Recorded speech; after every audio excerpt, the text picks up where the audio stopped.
En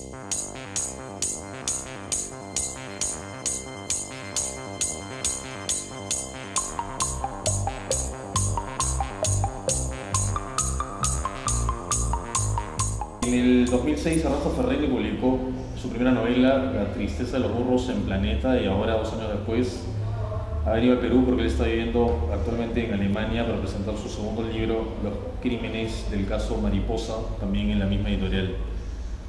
Hemos tenido la suerte de encontrar a Ernesto aquí un día antes de que él regrese a Europa. Bienvenido a Portano de Ernesto. Gracias, Francisco, te agradezco. Tu novela es una novela policial, ¿no? O sea, entonces sí, creo que no te desagrada el término que la cataloga como una novela policial que escribe todo este género. Sí, yo prefiero en realidad definirla una novela negra, porque la investigación en sí no es la parte más importante de la novela. El acento está más bien en el contexto en el cual se recorta un poco la investigación y los crímenes y todos los personajes, ¿no? Sí, podemos empezar hablando un poco de los crímenes, ¿no? A mí me llamó la atención cuando aparece la primera persona asesinada, se encuentra un pelo de un gorila ahí, ¿no? Sí. Es algo que de hecho remite a lo que viene el nacimiento del género policial, que claro, es los crímenes de la calle Morgue. De la calle Morgue, ¿no? Entonces a mí me gustaba pensar, no sé si tú lo has pensado así, ¿no? O sea, Ferreri empieza donde termina Poe, algo así. La novela negra que yo he escrito en el transcurrir de las páginas va dejando de ser una novela negra para convertirse en algo más, yo creo, ¿no? O sea, finalmente los personajes que cuentan la historia de estos crímenes, el caso Mariposa, empiezan a contrabandear sus historias íntimas y hacia el final de la novela, no quiero adelantar nada de lo que sucede, pero sí, el peso o el acento no está tanto ya en la investigación policial, sino en las historias subalternas, más íntimas, más personales de estos personajes. Yo lo imaginé como un periodista, un escritor que aparece en Milán, donde transcurre la novela, 2 años después de los hechos, y empieza a contactar a los protagonistas y a entrevistarlos, ¿no? Y a preguntarles. Entonces, lo que nosotros leemos son las respuestas de estos protagonistas, de los policías, de las personas que estuvieron involucradas en el crimen, dirigidas todas estas respuestas a una persona que nunca es nominada, pero está siempre ahí presente, ¿no? Y por eso los personajes le hablan a esta persona en una segunda persona, ya sea formal o informal, ¿no? Un tú o un usted según el personaje. Es un poco hay un cuento que se llama En el bosque, un japonés, no me acuerdo el nombre ahorita, pero el que hizo Rashomon, ¿no? Que hizo una película que es algo más o menos parecido, ¿no? No le he leído ese. Y él siempre ubicaba sus cuentos en el siglo X o en el siglo XII, porque decía que ubicarlo lejanamente le daba verosimilitud, ¿no? O sea, lo que podía parecer increíble si estaba situado en esta época, si lo ponías pues 1000 años antes, de hecho todo el mundo se lo iba a creer, ¿no? Yo preguntaba eso porque tu novela transcurre en Italia, lo cual puede ser más o menos normal porque tú has vivido durante 10 años ahí. Pero ¿te parecería de que si lo hubieras ambientado en el Perú sería un poco más inverosímil? Claro, en el Perú no hubiese funcionado porque no existe el terrorismo ecológico, mientras que en Europa sí existe, en Estados Unidos también, obviamente, y ya han habido muchos crímenes, no como los que yo menciono, porque hasta el día de hoy, en 30 años de actividad, el extremismo ecológico en realidad nunca ha matado a nadie, porque uno de sus principios básicos es no hacerle daño a ninguna forma de vida, ni siquiera la de sus enemigos, ¿no? Entonces lo que ellos han hecho de momento ha sido incendiar tractores o dinamitar estaciones de esquí o liberar bisones de los criaderos, es decir, dañar la maquinaria, el equipo y los medios de producción de las corporaciones o de las instituciones del gobierno que ellos creen que atentan contra la naturaleza, ¿no? Sería contradictorio, ¿no?, que ellos asesinen a alguien en defensa justamente de la vida. Claro. ¿Eres ecologista también?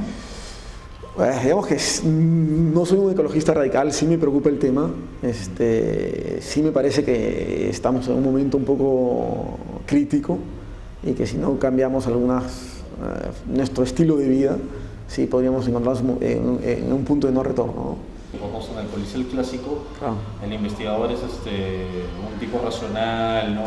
Sereno, de hecho como que no se mete mucho en la miseria, ¿no? Y después cuando pasa la novela negra ya Raymond Chandler, es distinto, ¿no? Ya es un tipo que también puede ser corrupto, que también está bastante metido en eso. Tu línea es más o menos la del segundo porque tú eres una novela negra, ¿no? Sí, claro. Sí, lo curioso es que en la novela policial clásica el detective muchas veces ni siquiera salía de su casa, ¿no? O sea, Poe, por ejemplo, tiene un cuento, me parece, en el que Dupin resuelve un crimen leyendo los recortes de periódico, ¿no? Y a mí no me interesa eso, me interesaba más el policía que se mete, que choca con el contexto, que te deja ver qué hay más allá. Es decir, no solamente que resuelve el crimen, sino te explica por qué es que han ocurrido estas cosas en este momento específico. Él también está corrupto, ¿no? Por el sistema. Claro. Y yo tengo los dos protagonistas principales de mi novela, que son el comisario de Patre y Talaferri, son también un poco opuestos, ¿no? El segundo sí se inspira quizá al primer policía que a mí me recibió con el que tuve que tratar cuando llegué a Italia, y que era el tipo que atendía la ventanilla de la oficina de migraciones en la comisaría, ¿no?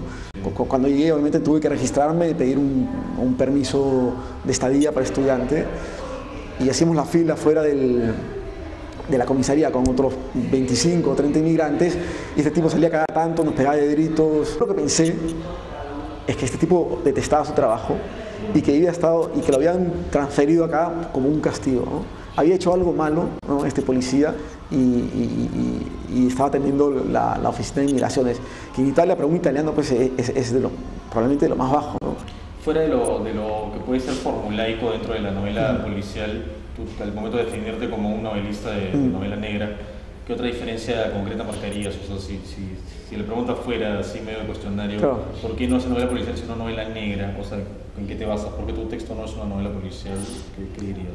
Yo diría que básicamente porque el acento no está en la resolución del crimen, y además porque digamos que yo creo que en mi novela no existen canónicamente, digamos, las 4 características típicas de una novela policial, ¿no? Es decir, falta una, si decimos crimen, víctima, investigador, investigación. Hay una de estas que no es en realidad, o sea, que aparenta ser, pero que no es, ¿no? Obviamente no voy a adelantar nada. No puedes decir claro. Pero y esa es una diferencia también que hay en mi novela específicamente. ¿Otra diferencia podría ser también de que hay una especie de denuncia por esto de los ecologistas? Sí, hay una especie de denuncia, y yo diría no solamente por el hecho de los ecologistas, sino por la sociedad europea actual, ¿no? Hay hacia el final de la novela, digamos, en la segunda parte, y entran a tallar un poco más los inmigrantes, ¿no? Es decir, Milán es una ciudad con muchos inmigrantes, hay muchos peruanos. Sí. Y es curioso porque ellos empiezan a trabajar en aquello que los italianos dejan, ¿no? Por ejemplo, una cosa que descubrí hace unos años mientras escribí un artículo para Etiqueta Negra sobre la pizza, es que en las pizzerías italianas los pizzeros ya no son italianos, son egipcios, son chinos, son en algunos casos peruanos, pues no son italianos. ¿Por qué? Porque el italiano no quiere hacer ese trabajo.